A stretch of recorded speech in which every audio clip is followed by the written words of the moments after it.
வணக்கம் நண்பர்களே.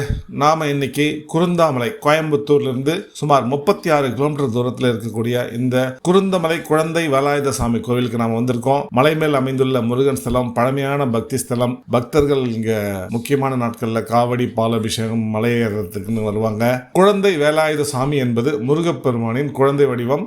இந்த குழந்தை வடிவத்தில் இளமையான சிறுவன் போல் கையில் வேலேந்தி இருப்பார். இந்த கோவில் பல நூற்றாண்டுகள் பழமையானதாக கருதப்படுகிறது.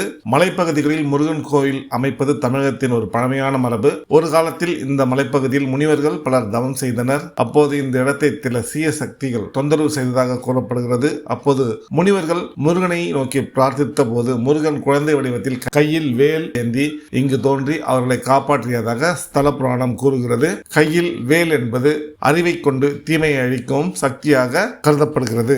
இந்த கோயில் மலையேற வேண்டிய படிக்கட்டுகள் சுமார் 108 படிக்கட்டுகள்.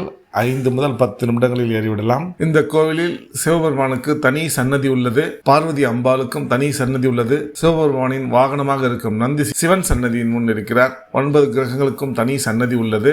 ஒவ்வொரு முருகன் கோவிலில் பொதுவாக இருப்பது போல் இங்கும் இடும்பன் சன்னதி உள்ளது. இந்த கோவிலில் மூலவர் மேற்கு நோக்கி இருப்பது தனி சிறப்பு.